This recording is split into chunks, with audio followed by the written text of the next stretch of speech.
Hey guys, what's up? It's Dan here. And I'm Deandra. You're listening to College Declassified. This podcast is centered around providing you with educational tips to get you prepared for all aspects of college. That includes Fafsa help, college success tips, test-taking strategies, scholarships, you name it.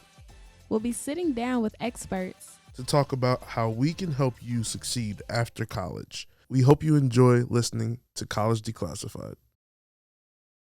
Yo. What's up, girl? We back. That did sound corny, but it's whatever. It's whatever. We are back. We back in action. Episode 2. Yes. Choosing the best college for you. Yes.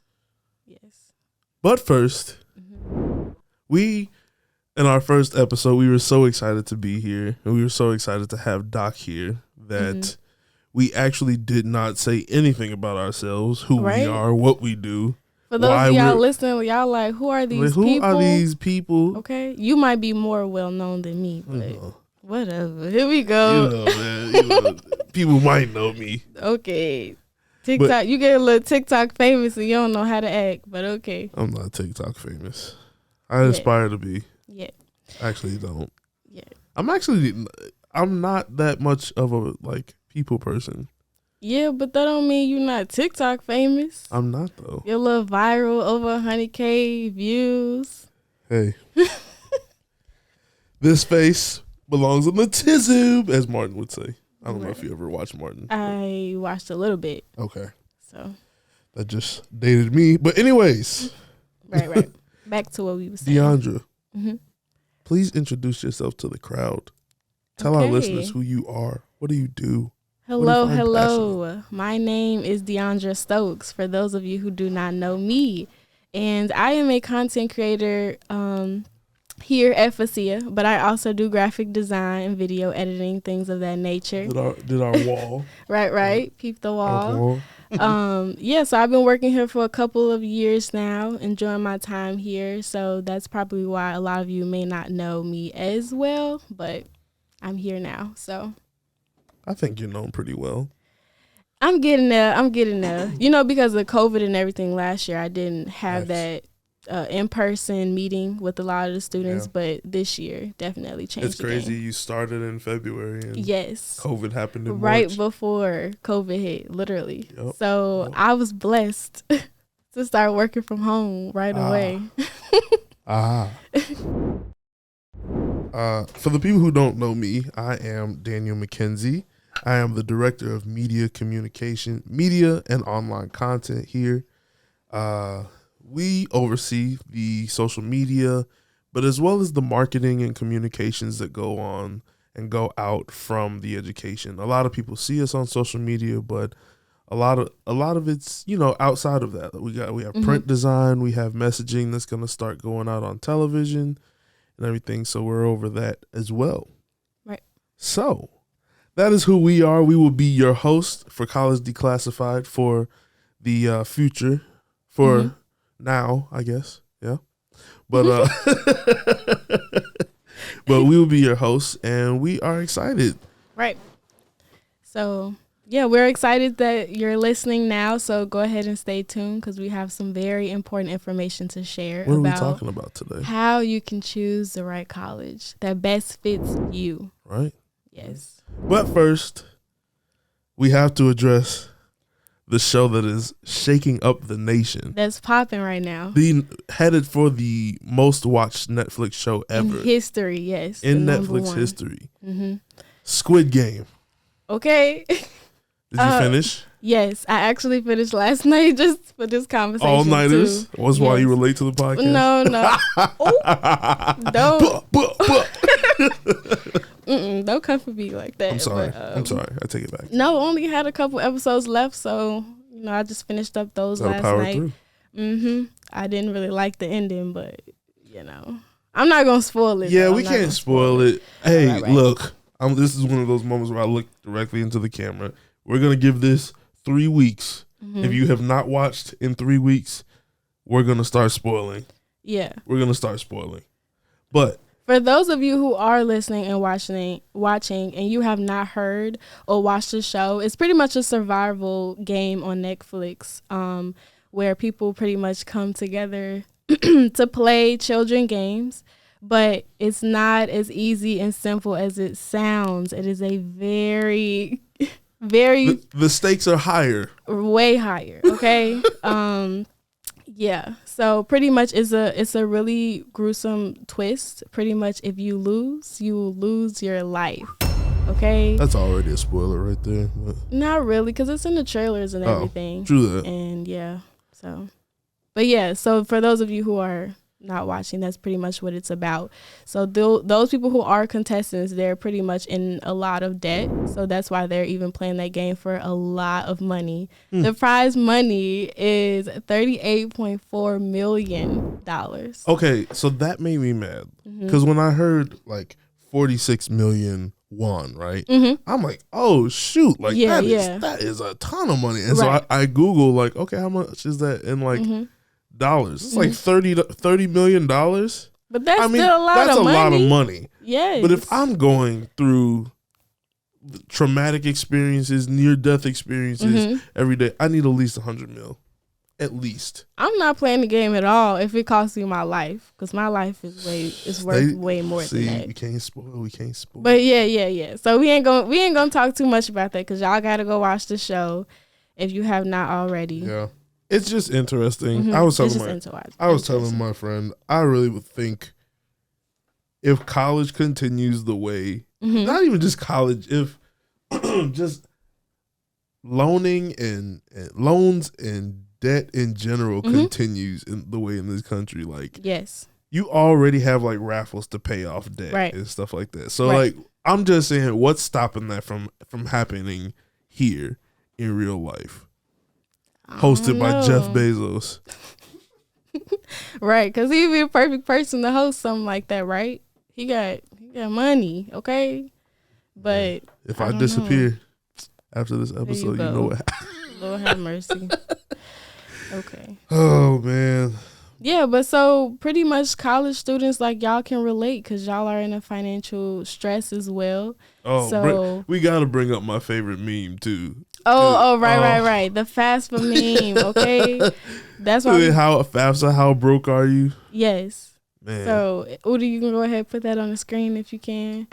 Pretty much the actual meme, it says, how broke are you? And then underneath that, it says me. And then it shows a picture of the main character. Man. And it's just really funny because he was in tons of debt. And he's, So Squid Game's coming to the United States 2027. Okay. I'm not going to be participating in it, but man, you have fun. I'm not going to be participating in it. What games do you think we would have to play? I feel like red light, green light is a common one in the US. But them other ones we weren't. The other ones I was not really. We did not have to play that. Yeah, those. I wasn't even aware of those. I feel like we'd have to play Duck Goose. Tell me about Duck Goose. Hide and seek. Ooh. I was literally talking about this with somebody. I was like, can you imagine you hiding and you just sitting there fearing for your life? Because somebody if about they to find you, it's a wrap. Unfortunately. Sickening. But hey, that's just how the game goes. So yeah. It's fine. We're just facing the similar situations as the main characters. A lot of people are up against the wall. Right.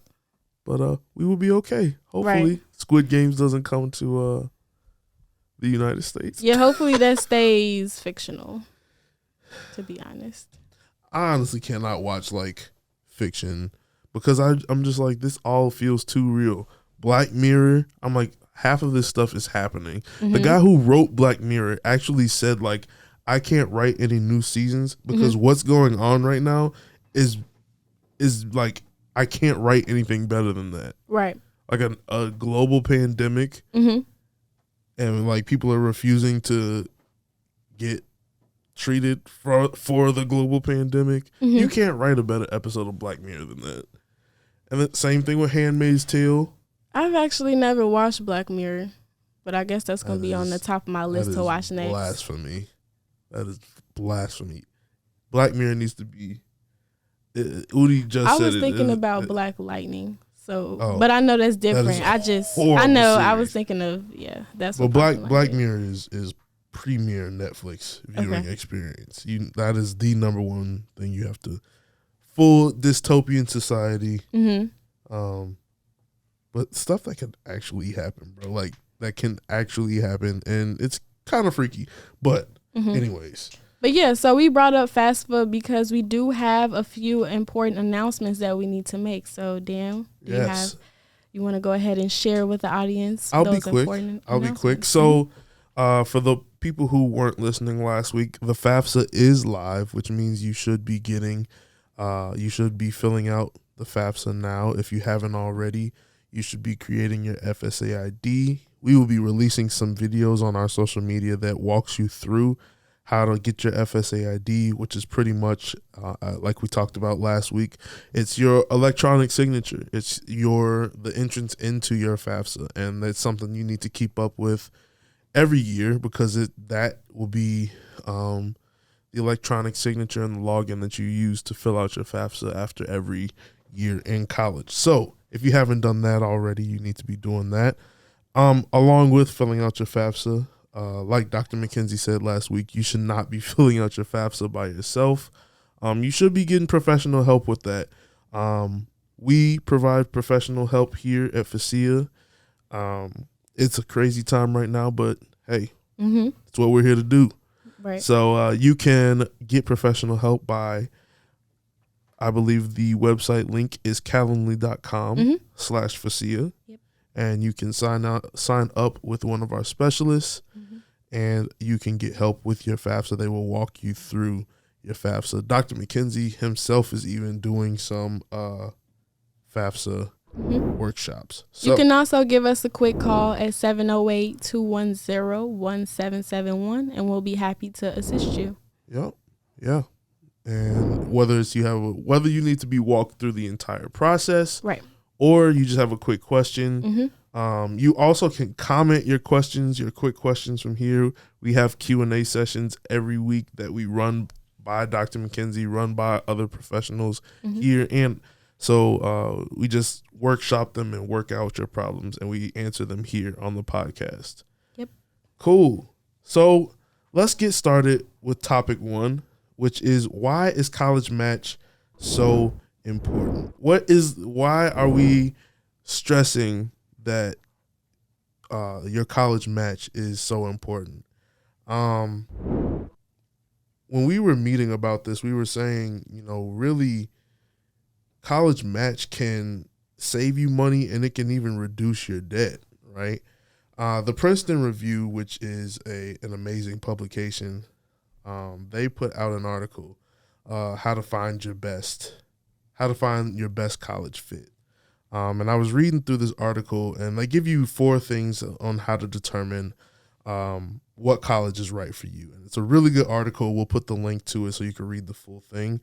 Of course, the top 2 is academics and campus culture.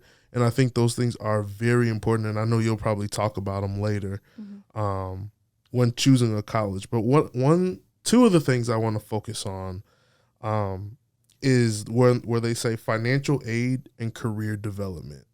Financial aid and college match go hand in hand, which is why we chose college match as a topic this week. The cost of college is becoming more and more strenuous for, we used to say low-income families, but even middle-income families. Right.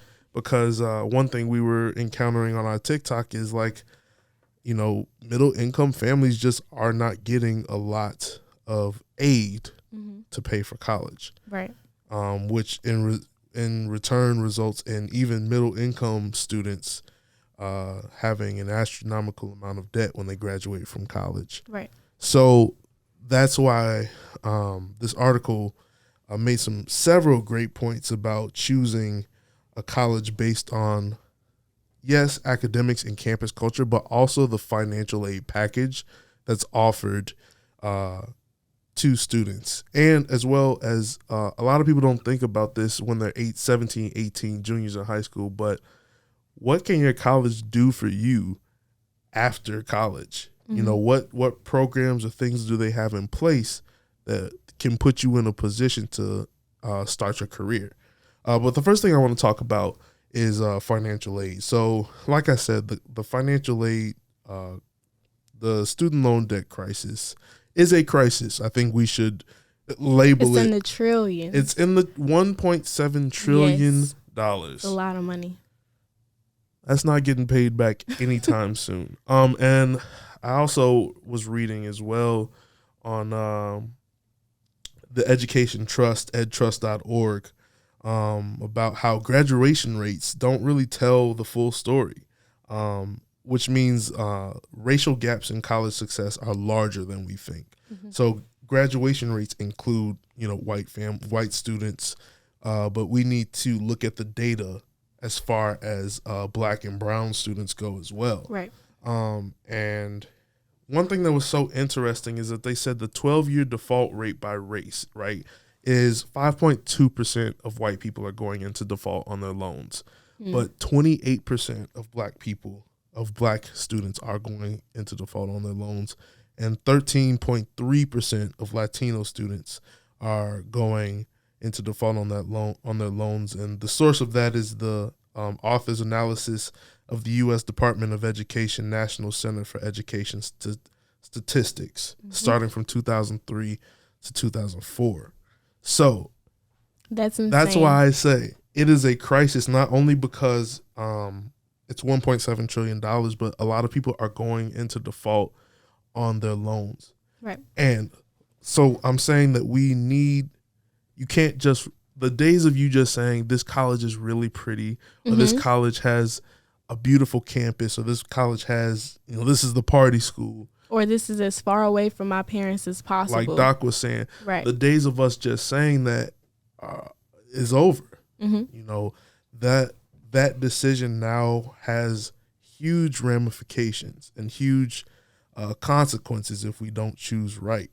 So I'm saying that college match is so important because it can save you money and it can lower your student debt.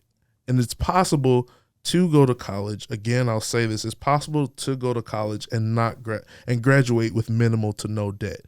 And one of those ways is looking at the financial aid policy of the institution.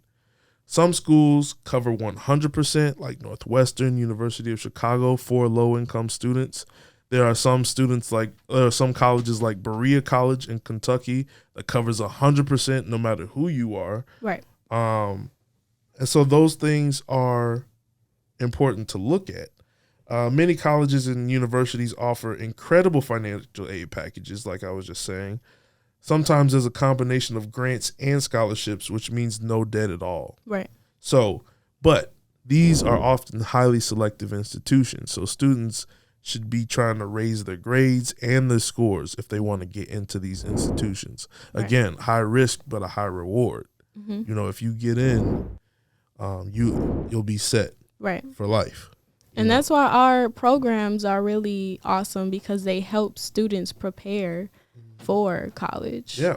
It helps raise your academic scores and things of that nature. It's so funny, like Dr. McKenzie told me one time when I was a kid, like, you know, preparing for college starts way before your senior year. It starts the moment you enter high school. Right. You know, the things you do as a freshman in high school determine where you'll be able to go to college comfortably. Now, you can run off and you can go to college anywhere, but like we just said, that has huge ramifications. You know, I think I said this last week too. I personally have friends who have $500,000 in debt. I'm pretty sure that's like Squid Game debt. Right. There. You know, that qualifies you to get the little card for Squid Game right there. Right. So it's super important that you look at when you're choosing the college, choose the college that we personally recommend, that even if it's not your dream school, that you choose the college that gives you the best financial aid package, right?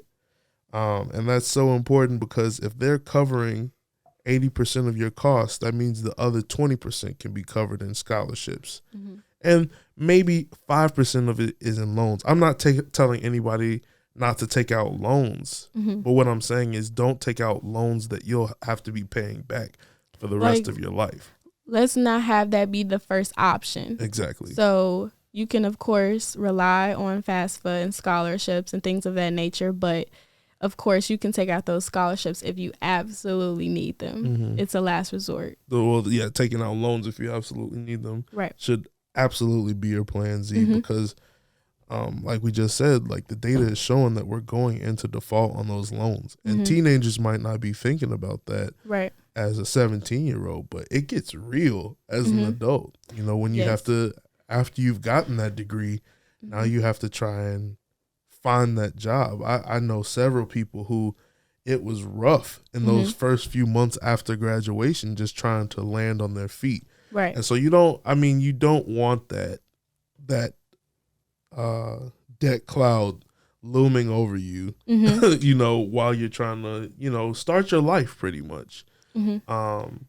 So a 2021 report by researchers at educationdata.org actually found that it takes the average borrower 20 years to pay off student loans, which I'm one of those people who are paying off student debt, and it will take an average of about 20 years. Hopefully I can pay it off sooner. Going back to our conversation with Jay-Z or the 500K, if that happens, I would take the 500K to pay off that debt. And another thing we'll talk about is student loan forgiveness. Right.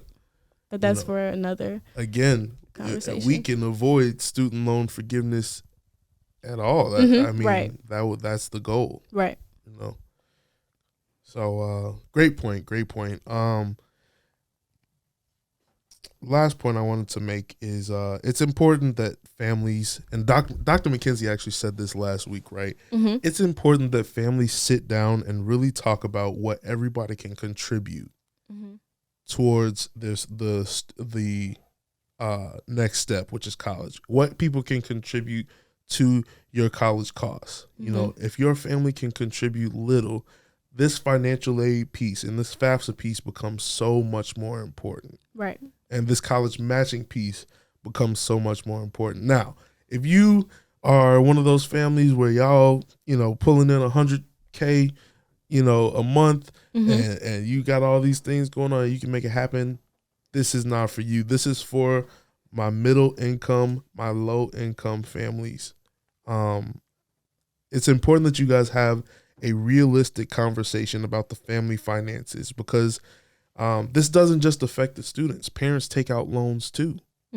And oftentimes parents co-sign on loans, which means if the student decides to stop paying on the loan, or they not decide, but they just can't because they don't have a job or they're going into default, that messes up the parents' credit as well. And that can set you back years. And that's almost the opposite, right, of why we want to send our students to college. We want to send our students to college so that they can take care of themselves and their parents, you know. And the reason why, as an agency, we come out so strong against student loans is because we see how that negatively affects the entire family.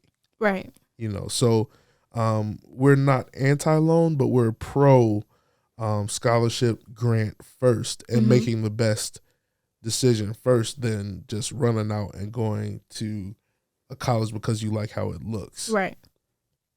So, so that's financial aid. And we'll come back to career development, but I kind of just wanted you to talk about, excuse me, I kind of just wanted you to talk about the tips that you have for picking the right college, right? So you can go ahead. All right. So before we do shift gears to talk about the process of how you can choose the right college, I do want to first share brief stories of how we chose the colleges we went to. So the question, of course, would be, what made me choose the college I went to? So just quick story of how I chose my college. I did go to St. Xavier University, and when it came down to my decision, it was between two different schools, and it was, of course, the factor that came into play was the financial cost, of course. and then did it best fit me, which are two great points that I'll bring up later when sharing tips. But so I pretty much decided on what college I went to after I actually visited the campus, which is a great thing that you need to do before even deciding. Yeah.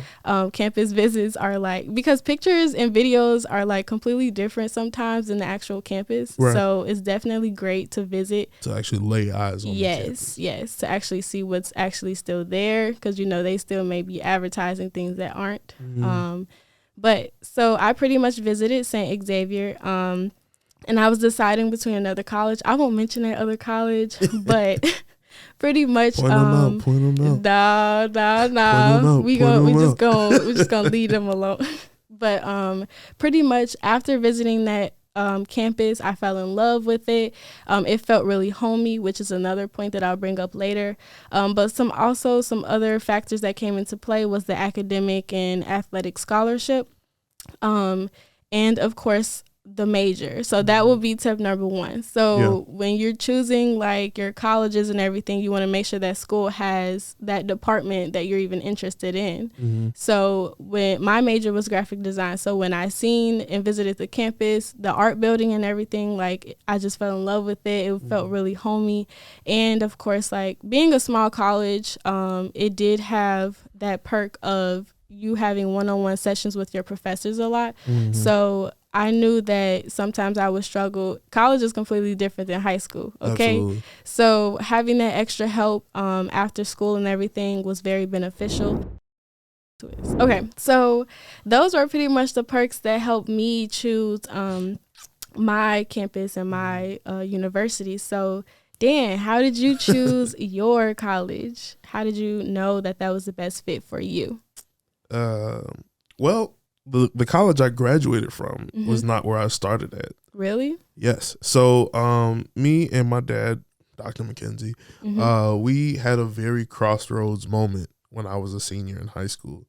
I was a very average student. I was involved, but C's got degrees. You know, I was a class clown, and I was a middle income student, right? So that is a nightmare for people who are trying to get money to pay for college. And I think my financial aid package for all the schools I was applying to was straight loans, all loans, Parent Plus, unsubsidized, you name it. It was no grant aid for me. Right. So, and that was with me applying in October. So that's why that's a point we want to make too. Just because you apply in October, there's a lot of other factors. Me being middle income, not having the best grades. Absolutely. And though that all factored into my parents making a significant amount of money. Right. You know, that all factored into my financial aid package. But we had a crossroads moment where it was just like, my dad asked me, look, do you want to graduate with a ton of debt? Do you want to graduate with little debt, or do you want to graduate with no debt? I still remember this conversation to this day. And I was like, I want to graduate with no debt. That was something that was really important to me from an early age, just because I like money. I'm not going to lie. I like having money in my pocket. I don't like owing people. I don't like owing institutions. Right. I don't even like that I owe Nissan right now for my car. You know, right? So we just had that conversation, and I said I want to graduate with no debt, and he told me, you know, this is something where you're not gonna walk the path that everybody else walks, right? You know, and you have to be confident in that decision as you walk it alone. Sometimes, you know, right.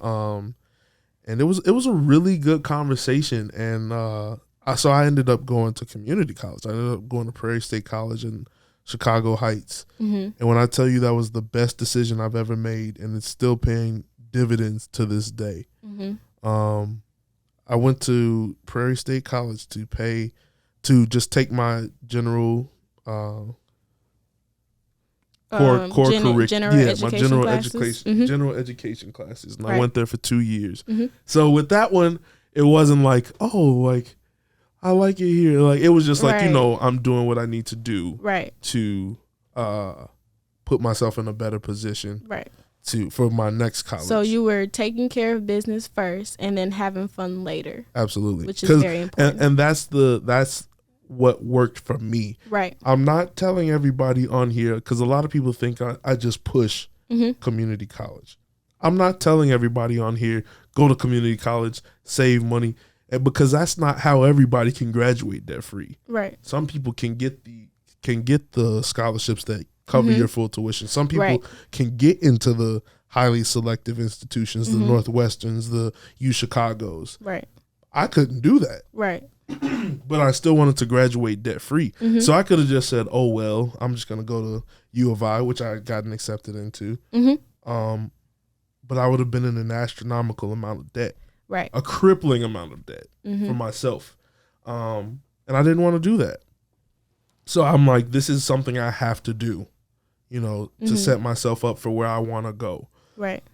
Once I did that, so I got my first 2 years of college. And this is what I mean when I say matching up with the right college will save you money. Because where I ended up going, which is DePaul University, that was at the time, that was $40,000 a year. Right. And some schools, like, they increase the tuition while you're there. There are some schools that have, like, the locked-in rate, but there are some DePaul that is does not one of those schools. Yeah, my school did not have I went that there, as well. so I can. I paid my money, DePaul, so I could. we could keep it real. Right.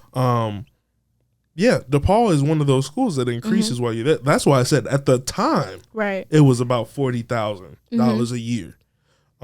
It can be even more now. I'm sure it is. Right. But I saved $40,000 by going to school at community college for 2 years. So that already, I saved money and reduced my debt. So after my 2 years, then I could have the conversation of, okay, what do I want to do? What school is going to give me put me in the best position to succeed and graduate and support me? So I knew I wanted to be in media. I wanted to be behind the camera. Right. So there were obviously, if you live in Chicago, there are a couple of options that you have. Columbia College Chicago being one of them. Illinois Media School being another. Loyola does have a program, and then DePaul. So we just begin going to different open houses, different transfer events, and I just begin to listen and look and weigh my options. And to your point, all those schools were amazing when it came to their media programs. It was just it was really exciting to see, and I could picture myself at all of them. But when I went to DePaul, man, it was just like, wow, like I get this big institution feel, this institutional support, but also this creative film and production program. And they had partnerships with SinSpace Studios, so we were getting hired for Chicago. They were saying students were getting hired for jobs on Chicago Fire, Chicago PD. And that's why I'm saying certain schools have certain opportunities. So pretty much DePaul offered their space was beautiful. They encouraged collaborative spaces, which is something I'm big into. So it was just a beautiful campus. And me and my family, again, we had a conversation and we developed a plan on how we were going to pay for DePaul. And I was one of those students with like 75% of what I was making in college was going to my education. Right. So I was a big contributor into my education as well. But excuse me. But that's how I made the decision to go where I went and graduated from there. We were able to graduate with no debt. It was very hard. I had to go without a lot of things. I love shoes. I was rocking the same 2 pairs of shoes every day. Yep. I had 2 pairs of jeans. There were some days I was super hungry, but I just kept focused. Not you starving yourself. I wasn't starving. Baby, you can look at me and see I was not starving myself. But, But I mean, I was sacrificing. I'll say that. Right. You know, a lot of what I was going to was going towards my tuition. I lived at home, you know, or I stayed with friends, but I didn't live on campus. Right. And that's something that I wish that I would have chose to do. Because with my situation, the only reason that I'm even in debt is because I made a poor decision to live on campus. All of my scholarships and grants and everything paid for school. So I was set. The only thing I was paying was $10,000 to live on campus. When I could have just stayed at home, but I wanted to stay on campus. Let me ask you, what was the reason you wanted to live? So what was the reason that drove you that you were like, I have to live on campus? It was a personal reason. It's just I did not want to be at home for like toxic reasons. But the other biggest thing was that when it came to my schedule, it was extremely busy. Being a student athlete is one of the hardest things I ever went through for college. So I did take advantage of like napping between classes. I didn't have to travel 30 minutes to an hour to go back home. And then I actually got a lot of things accomplished by living on campus, because when it came to also being an art student, you spend hours and hours working on projects. Absolutely. And so when it came to certain projects that I had or certain classes, I needed to be at the studio. So there would be nights where I stayed till like midnight, right? And so it's obviously, as a woman, it's very, very dangerous to be traveling that late. So having that advantage to just go drive right across and go straight to my dorm was perfect, and it worked out for me. Do you think, and this is not a question being asked in bad faith, I really want to know your answer, is do you think the $10,000 a year was worth living on campus? I say to a certain extent, yes. I personally would not change it at all. I feel like, yes, I could have saved that money, but I really did enjoy living on campus. It was kind of a piece for me to have like my own space, but also, as I said, I had a really busy schedule. And then also, as a student athlete, I had 2 practices. One was at 7:30 a.m. I'm not a morning person. I don't know about you, but getting up at 6 in the morning every day was a struggle. Yeah. But I would say it was worth it. So I would say it's worth it. I know a lot of y'all gonna have the Drewski me. I know. It sounds bad, but yes, I wouldn't change a thing. I think the only not devil's advocate moment, because it's not even that, but just the only caution I would raise is that you just have to know. Right. I think you've made your peace that know that decision has impacted your student loan debt. Right. And that's why I'm saying I'm not the person who's going to be like, oh, you're living on campus, how dare you? Yeah. No, I mean, if you know that that's going to benefit, it's going to benefit you while you're in college, but it's going to have an impact on your finances. Yeah. Outside of college. If you've made your peace with that. Yeah, I made my peace with it. Yeah, but just understand that there is a risk. What you're not telling people also, and why I don't want people to get the idea, right, that I'm not everybody can live. Right. No, and I understand, but what you're not telling people is that you were a student athlete, and a lot of your other college costs were covered. Right. I think you'd be in a much worse position if those college costs weren't covered and you decided to live on campus. Right. So let me clarify. So I did decide to live on campus because it was obviously a lot cheaper as having a lot of my tuition and everything paid for. Yeah. So let's say I did not have an athletic scholarship or academic. Of course, I would be in a totally different boat. I would probably have the $500,000 debt that you say your friend had. But because I was able to have just enough covered to where I felt, I would say, comfortable, then I was totally okay and at peace with that decision.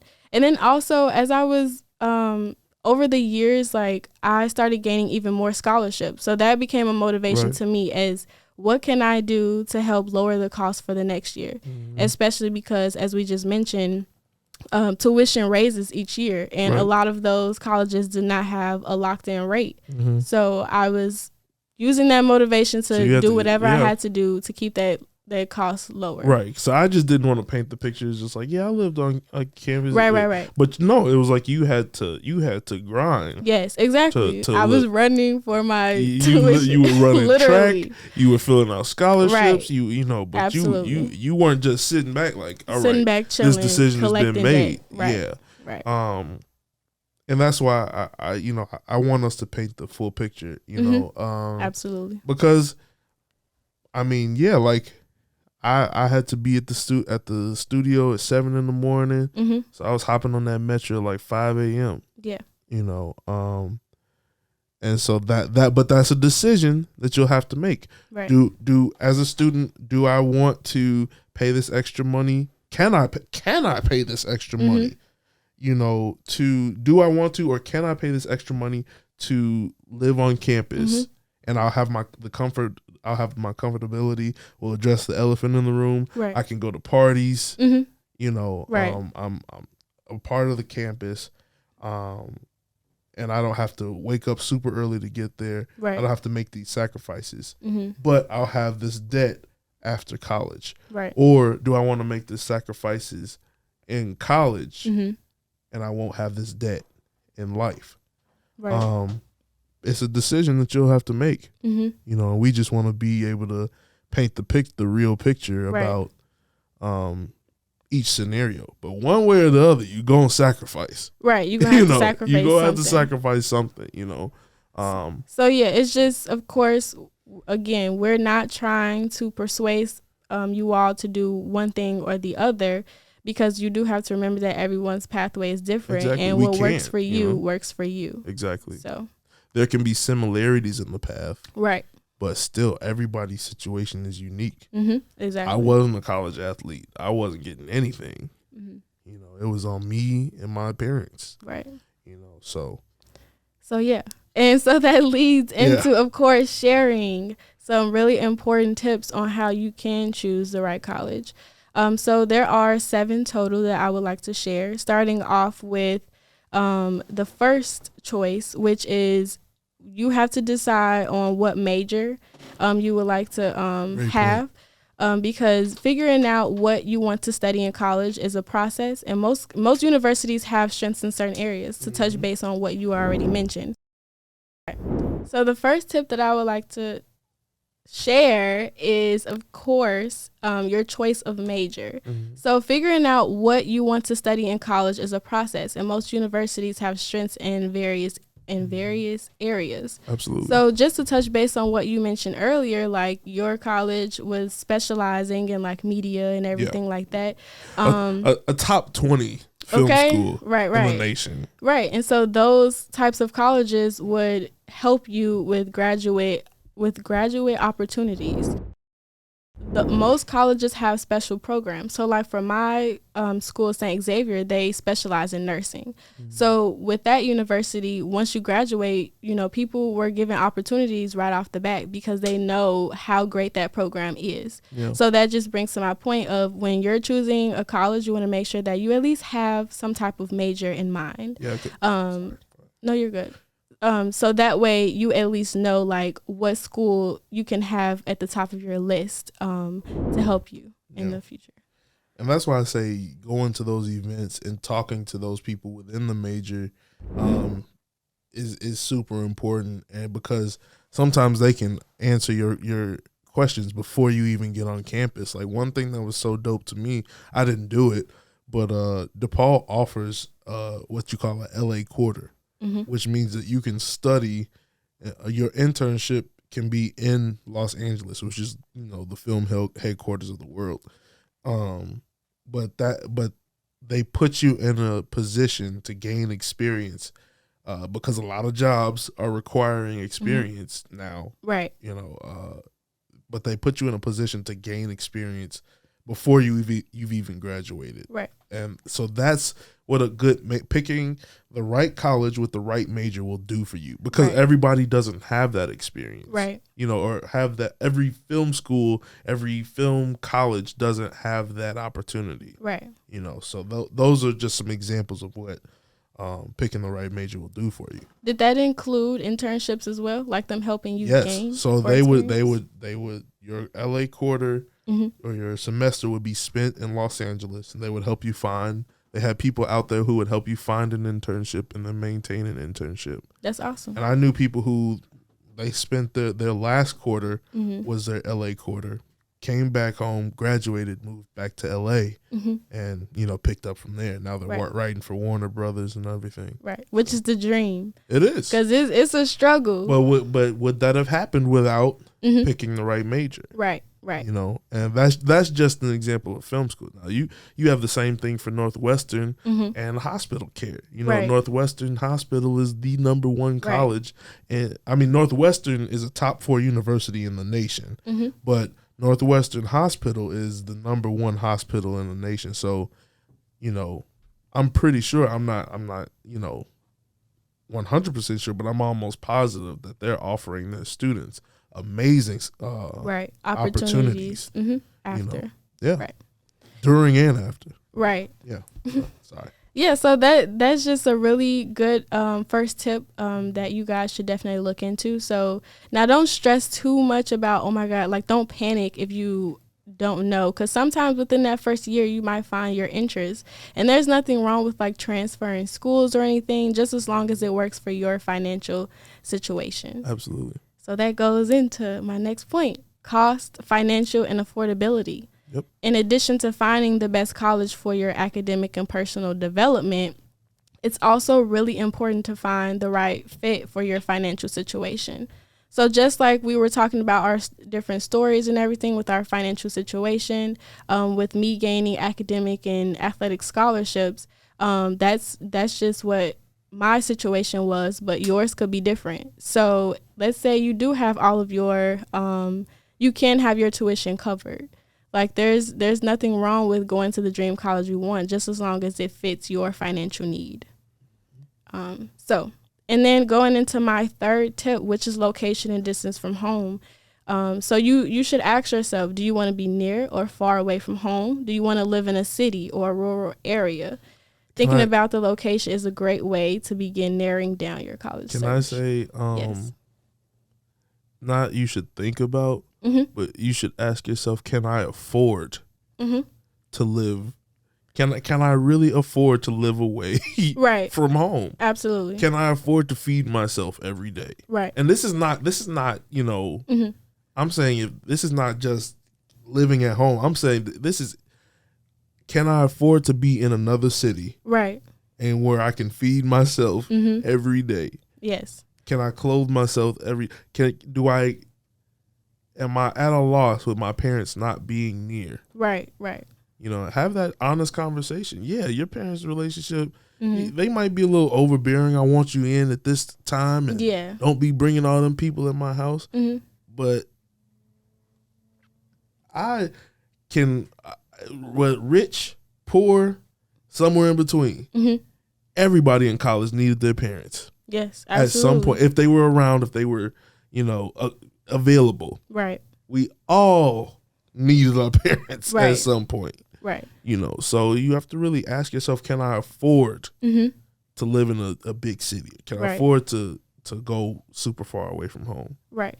Because also thinking about that, you do have to, just as we were talking about, touching base on a little bit last week with FAFSA and everything, like you'll be missing out on the Illinois MAP grant if you are a resident in Illinois. Yeah. You'll be missing out on that MAP grant if you leave. So you just have to consider, of course, multiple factors like that when deciding if you want to stay close or if you want to stay away. You also want to think about the campus size. So for personal experience, I absolutely love living on a small campus, but like I said, it came with perks such as more one-on-one sessions with professors. Like bigger campuses, you might be just considered a number. Like there's like 1,000 students in one class. Now that is not a bad thing. It's just something that you should consider when you're choosing your college. I will say too, this is why it's so important to do your research on your major. Right. Because I went to DePaul is one of the biggest schools in Illinois. Right. But my major was a small, concentrated major. So, which means I always had access to my professors. I still do. And so, but it's like just because it's a big school, right? Oftentimes those big classes and those big class sizes come from. Oftentimes those big classes and those big class sizes come from major. Right. You got to see how big is the major. Absolutely. If you got a big major, then they have to offer a lot of classes. Right. But if you have a small major, maybe, and it's a concentrated major, oftentimes your classes are going to be exactly that, concentrated. Right. So I completely agree. All of these tips are definitely going hand in hand with one another, of course. They flow. Which is also why it'll help you narrow down all of those schools that you have listed that you would like to go to. Something else, another tip is, of course, campus community diversity and social life. Now, I don't want to get too much into it, but you pretty much want to ask yourself, is this the student body that you seem like you can fit in? That's actually important. Yes, very important. If you're able to do a campus tour, like we highly suggest it, because it's pretty much you want to feel like you're at home. You want to feel comfortable where you are. So those things definitely factor into it. You also want to research the school's demographics as well, just to see those campus spaces and the diverse student bodies. So I would say, look at, just like when I'm looking at reviews on things, I take the bad reviews just as seriously as the good reviews. Absolutely. So you have to look at, what are they saying about this college? What are the current students saying about this college? And if it's a general consensus that this college has this going on, right? You have to believe it, and you have to make a decision. Can I live with this for the next 2 to 4 years? Right. Absolutely. Another tip that you should think about is the extracurricular activities. So as I mentioned, like athletics and everything, if that's something that you're into, you of course want to just visualize yourself being there, participating in certain things. Are you interested in Greek life? Are you interested in athletics, certain sports that those schools specialize in? So understanding what your college experience will really be like can help you narrow down your list. Just a couple more tips. So one is, of course, the graduation rate. So this is extremely important because you definitely want to make sure that if the retention rates are not in like a really high percentage, you'll know that a lot of students that end up at that school, like they transfer, they don't end up finishing, which is a sign that they may not be happy. So you definitely want to look at those analytics, of course, when you're looking up those colleges. And oftentimes a high graduation rate at a college means that there's a lot of support for students, whether it's tutoring, whether it's, assistance, whatever it is, they make sure that their students graduate. Absolutely. You know what I mean? And that's the graduation, that's the story that the graduation rate tells. One thing, I'm going to bust them out. I don't care. Right. Columbia College Chicago, their graduation rate at the time I was going there was in the single digits. Right. So I knew that I myself could graduate, but what that said to me is that there's not a lot of graduation support here. Right. Now, I'm not saying that all the students at Columbia are stupid, because that's the reason they're not graduating, because that's not what I'm saying. Right. But a lot of times, they become successful, so they drop out and they're like, I don't need college. Or they, again, the cost of tuition may be too high, it may be too much for them. Yep. You know what I mean? So if people are getting out of there in 4 to 6 years and the graduation rate is high, then you know that school, without doing too much research, you know that school is supporting its students and it's graduation focused. Right. You know. That's actually the last point. I'm sorry. No, you're fine. You're totally fine. Because I like how all of this is flowing together. Yeah. So yeah, that would be the final point, is making sure that your school has those student support services.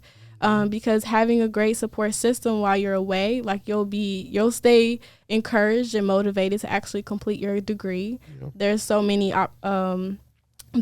situations where students, they don't feel supported or they don't get the help that they need, which is why, again, they don't actually finish their degree. Right. Yeah. And Dr. McKenzie will say it all the time. A student that doesn't feel welcome, that doesn't feel like they belong, right, that doesn't feel like they have a community, has no reason to stay and finish. Right. You know, exactly. So that goes into your campus and diversity, and there needs to, that stuff is important. Right. You know. Absolutely. And when it comes to staying, students have to have community, and right. you have to have the right community. Absolutely. You know.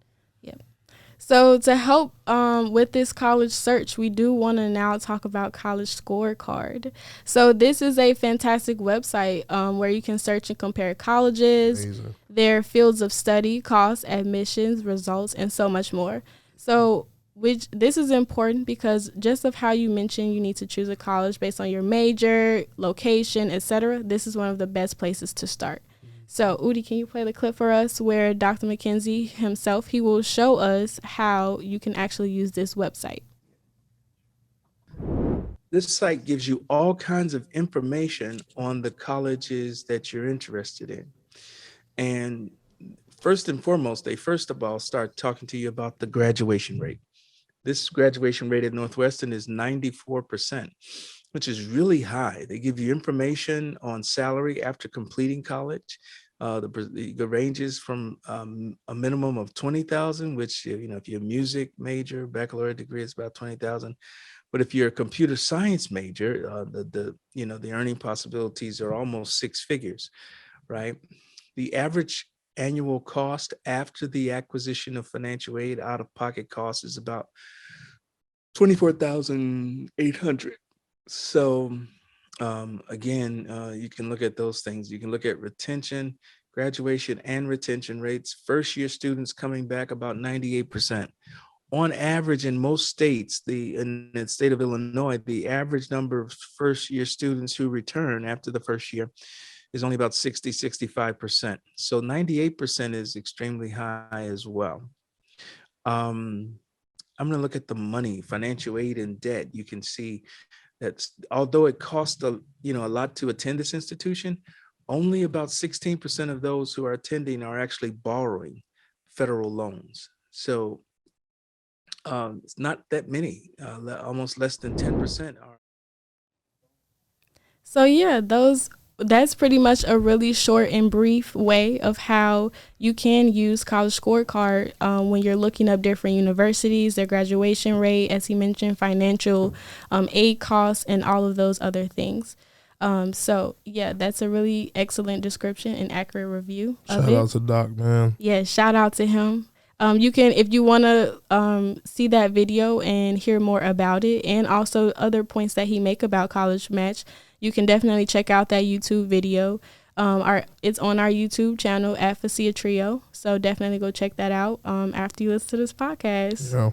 College Scorecard is so dope though, because like we just have been saying, like you have to research the institution. Right. And sometimes you can't afford, if you want to go to USC and you live in Texas, you can't afford to go to, right.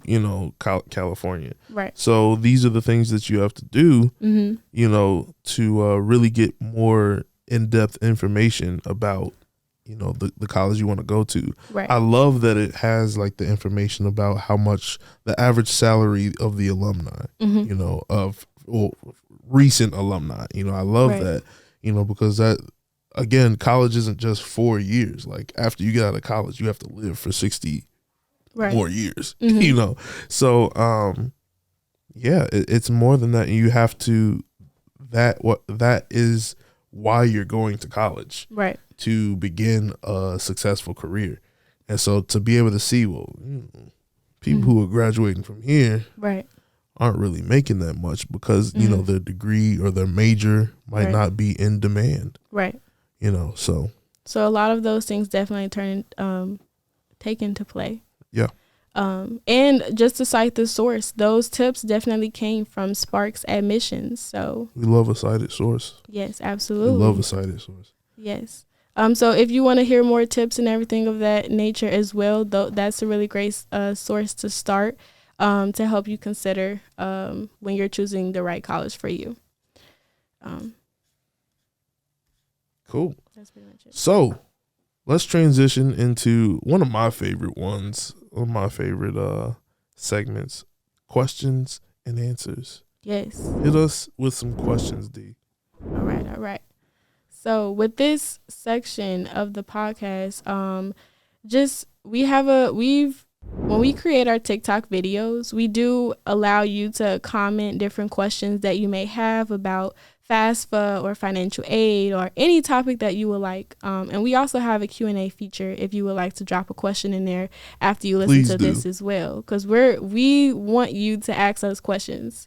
Also, DM us if you can't find the poll or questions. DM us on Instagram, TikTok, email us. Right. You know, we see all of that, so we'll incorporate that into our next Q&A. Right. Just to let you know, like TikTok doesn't really allow you to DM unless you follow them back, which is a disadvantage. That's why we definitely encourage you to go ahead and DM us on Instagram, because we will reach out through there. And then TikTok also has a Q&A section. Exactly. So if you go on our page and you type Q&A, we'll see it that way as well. Right.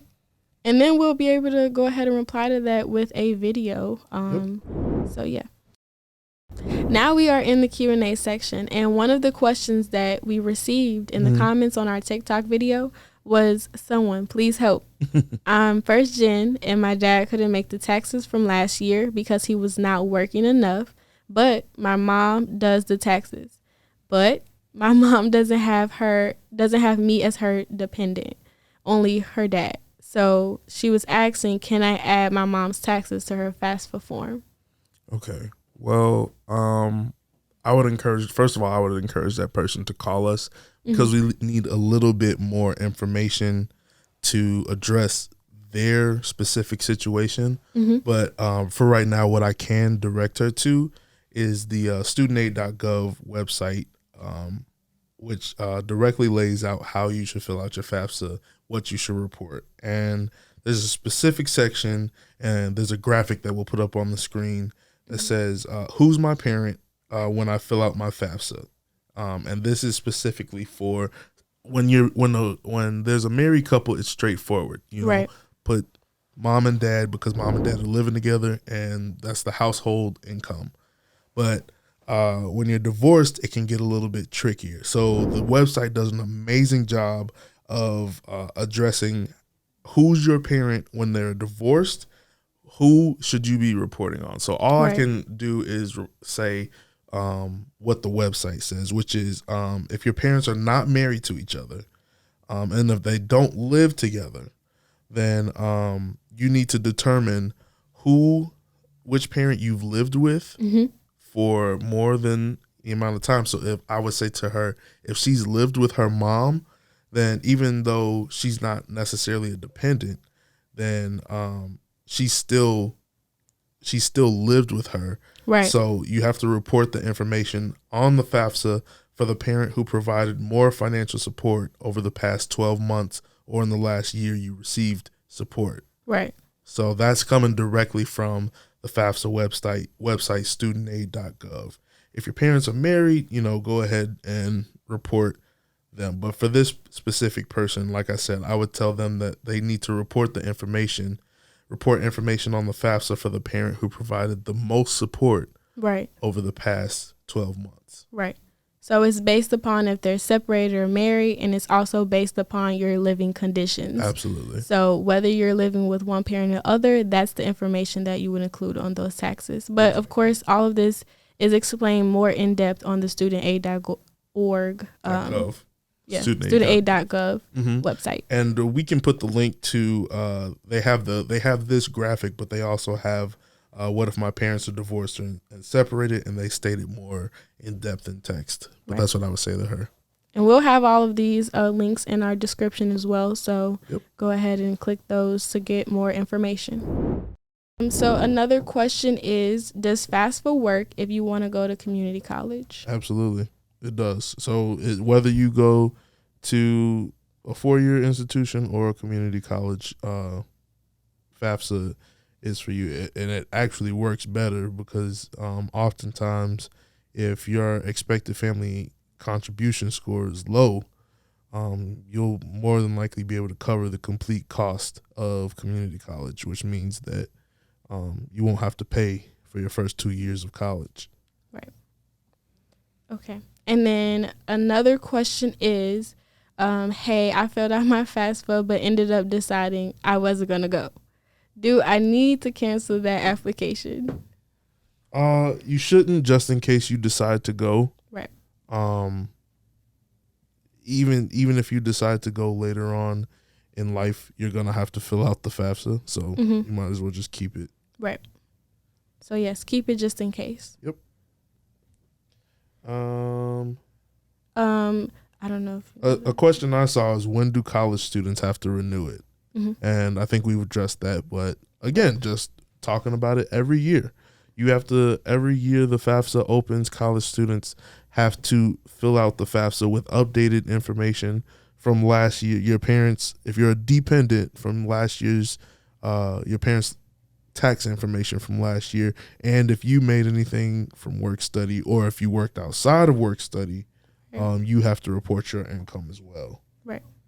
You have to complete the form every single year. It's not a one-time deal, which is what a lot of students have actually thought. Somebody else said, I need help. A lot of people are saying that. I'm a freshman in college and I recently applied for FAFSA. Do I need to apply again tomorrow? This was 5 days ago. Yes, you do. Bree 03, you do have to apply again. Again, we just talked about that, but somebody else said, is it illegal to file dependency under my really broke dad instead of my well-off mom? That's interesting. It depends, and I would say, again, it depends if you live with your broke dad and have lived with him for the majority of the time, then you can file with him. So it might take you living with your broke dad, to file with him instead of your well-off mom. Right. Again, just to cite that from studentaid.gov, for FAFSA purposes, your married parents are separated if they are considered legally separated by a state, or if they are legally married but have chosen to live separate lives, including living in separate households as though they were not married. When two persons live as married couple but are separated by physical distance, they are considered married for FAFSA purposes. So that's also something important to and I'll reread. If your parents are divorced and separated and don't live together, answer the questions about the parent with whom you lived more during the past 12 months. If you lived the same amount of time with each divorced or separated parent, give answers about the parent who provided more financial support during the past 12 months or during the most recent 12 months that you actually received support from a parent. So, yeah. Those are pretty much all the questions I found. Okay. Like we said, if you have any more FAFSA questions, any more college match questions, please DM us. Or what was the other one? The Q&A feature. You can also use the Q&A feature on our TikTok profile page. So if you go on there, you can easily type in your question and we'll easily respond with a video.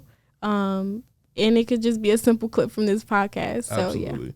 Yeah. You also can email us at FaciaInc1@familycenter.org. you can call us at 708-210-1771. Yes. And with that being said, I think we can call it this episode. Join us next week. Thank you guys so much for watching, and we'll see you next week. We'll see you next time. Peace.